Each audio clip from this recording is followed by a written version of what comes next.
우리 어제 우리 학생들이 빛의 소리의 밤 행사를 다 마치고 오늘 또 앵콜 공연을 또 합니다. 이 공연을 통해서 또 하나님께서 함께 하시는 은혜로 우리가 하나님을 찬양하고 경배하는 우리 모두가 되기를 바랍니다.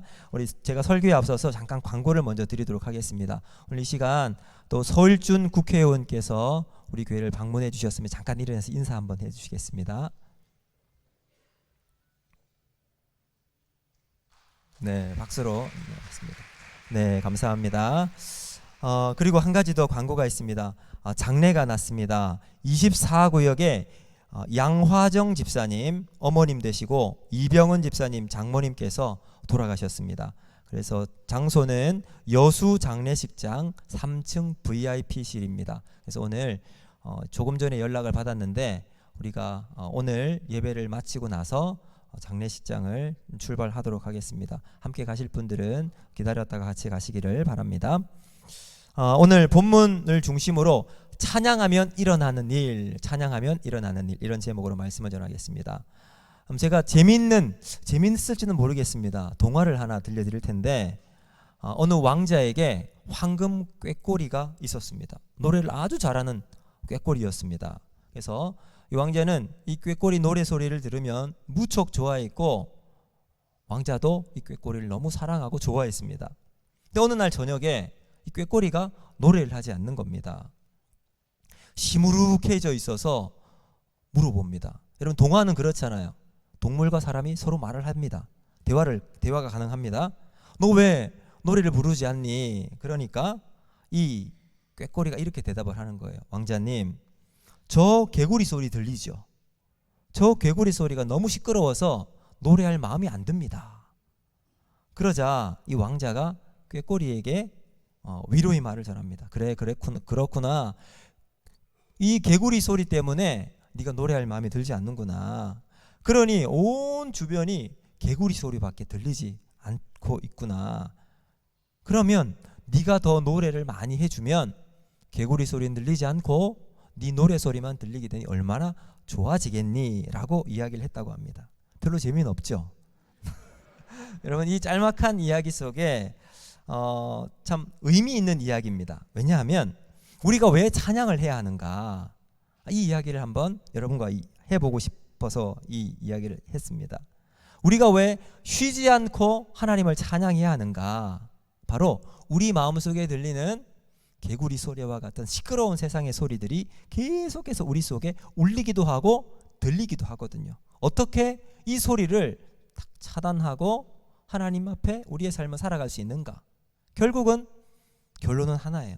하나님 앞에 온종일 찬송을 올려드리면, 찬양을 하면 우리 마음속에 주시는 하나님의 놀라운 찬양의 기쁨과 회복의 역사가 일어난다라는 겁니다.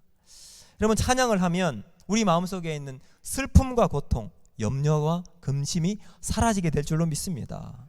슬픔이 변해서 기쁨이 되고 탄식이 변해서 기도가 됩니다.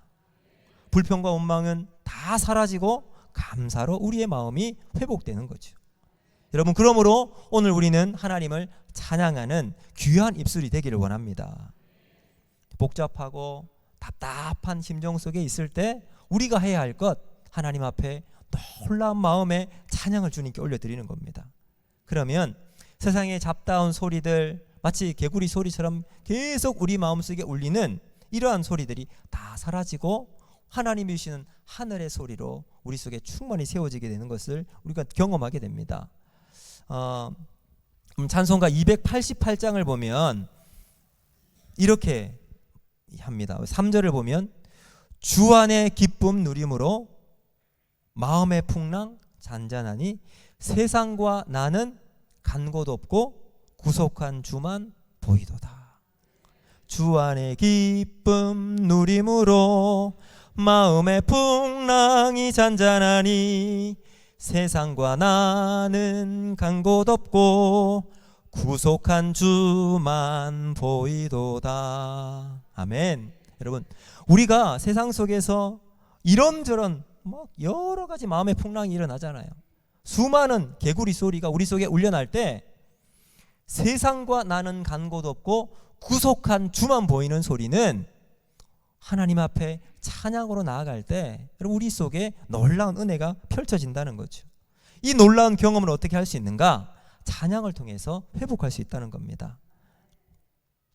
평범한 신자는 좋은 일이 있을 때 감사합니다. 근데 믿음이 없는 사람은요, 좋은 일이 있어도 감사하지 못해요.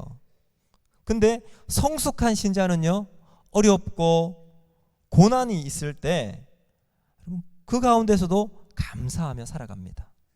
여러분, 그래서 하나님의 기적을 체험하고 놀라운 축복을 경험할 수 있게 되죠.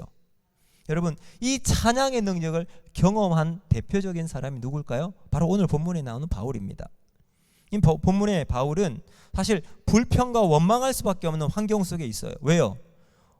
하나님의 복음을 증거하는 일에 각 도시를 돌아다니면서 예수님을 증거했는데 결과는 뭐예요? 오늘 말씀 보면 매질을 당하고 깊은 감옥에 갇혀 있는데 그냥 갇혀 있는 게 아니에요. 발에 착고가 탁 차여 있을 정도로 심한 어려움을 당하고 있습니다. 그런데 그 가운데서 바울과 실라가 하나님을 찬양합니다. 찬양하니까 그 가운데 하나님의 놀라운 회복의 역사가 일어나게 되었어요.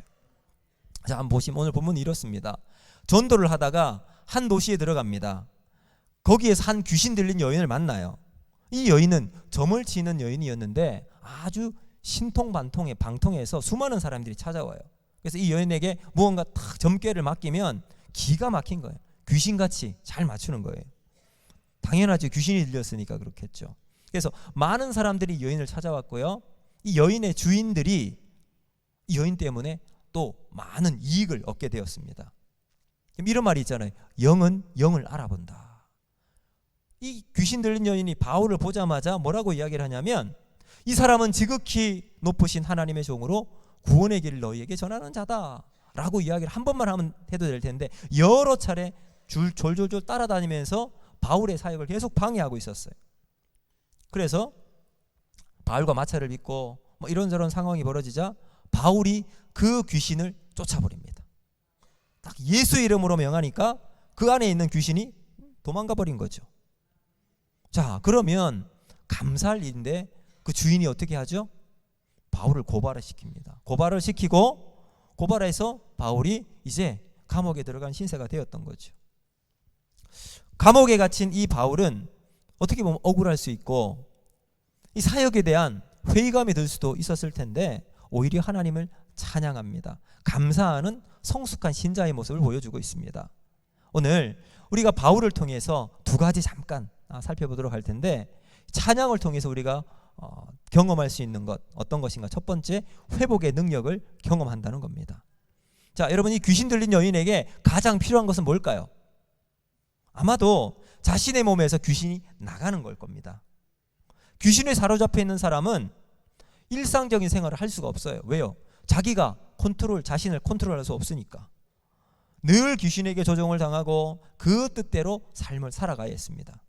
그런데 예수의 이름으로 자기 몸에서 귀신이 빠져나갑니다. 그랬다면 감사하고 또 이제 귀신에 사로잡혀 있는 삶이 아니라 일상적인 삶, 정상적인 사람의 인생을 살아갈 수 있습니다. 여러분, 예수의 이름에는 능력이 있는 줄로 믿습니다.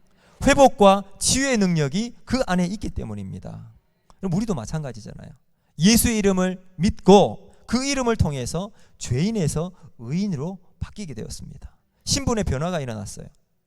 사람이 억만금을 주어도 죄인이라는 씻을 수 없는 이 신분은 우리가 죽었다 깨어나도 바꿀 수가 없습니다. 그런데 하나님께서 예수님을 우리에게 십자가, 그 보혈의 능력을 힘입어서 우리가 죄인에서 의인이 되었습니다. 그 십자가의 은혜로 우리가 죄에서 해방되는 놀라운 신분을 갖게 되었습니다. 여러분, 이 예수의 이름의 능력을 회복하는 우리 모두가 되기를 바랍니다. 여러분, 아직까지 예수님을 경험하지 못하신 분이 계시다면 이 예수의 이름이 오늘 예배드리는 저와 여러분 가운데 아직까지 하나님을 알지 못하는 세상의 많은 사람들에게 이 예수의 이름을 증거하는 우리 모두가 되어서 이 땅에 주의 복음이 편만히 증거되어지고 복음의 영광 예수를 증거하고 세상의 소망 그리스도를 펼쳐나가는 우리 교회 모든 성도들이 될 수 있기를 바랍니다. 그래서 오늘 건강하지 못하신 분들도 예수님의 치유의 손길을 회복해서 하나님이 주시는 놀라운 치유가 있기를 바라고, 여러 가지 문제 속에 있는 성도들도 있을 수 있습니다. 예수의 이름이 회복의 능력일 줄로 믿습니다. 그래서 우리 인생의 문제 해결자가 되시고 열쇠가 되시는 예수님의 은혜가 오늘 우리 가운데 있기를 주님의 이름으로 축복합니다. 두 번째, 이 찬양하면 어떤 일이 일어나는가? 삶의 변화를 경험하게 됩니다. 여러분, 하나님의 은혜를 회복한 사람들은 이제 자신의 삶 속에서 하나님의 살아계심을 증거하는 간증의 주인공이 됩니다. 이게 얼마나 좋은 타이틀이에요. 예수님이 나를 살려주시고 회복시켜주신 은혜가 경험되었다면 이것이 내 삶의 증거가 되어지고 삶의 간증이 되는 주인공이 됩니다. 여러분, 오늘 우리 예배를 드리면서 이것이 저와 여러분의 기도의 제목이 되길 바랍니다. 하나님, 내 삶에 변화가 일어나서 날마다 만나는 사람들에게 예수를 증거하는 간증의 주인공이 우리가 되면 얼마나 행복하겠습니까? 다른 거 이야기하지 않아도 되잖아요. 예수가 나를 회복시키셨다. 예수를 믿으니 내 안에 새로운 소망이 생겨났다. 절망이 바뀌어서 기쁨이 되었다. 여러분, 얼마나 놀라운 이름입니까? 그래서 절망 속에서도 소망을 선포하고 가장 어려운 상황 속에서도 감사 고백이 살아나게 되는 우리 모든 성도들의 삶이 펼쳐지는 그런 은혜가 우리 속에 있기를 바랍니다. 여러분, 오늘 우리 중고등부 학생들이 빛밤 앵콜 공연을 이제 쭉 하게 될 겁니다. 이 모든 찬양의 고백을 통해서 회복과 또 변화, 소망의 능력이 오늘 우리 속에 다시 한번 회복되어서 주님이 우리의 삶을 다스리시는 그러한 놀라운 삶이 일어나는 복된 삶이 되기를 주님의 이름으로 축복합니다. 기도합니다. 좋으신 하나님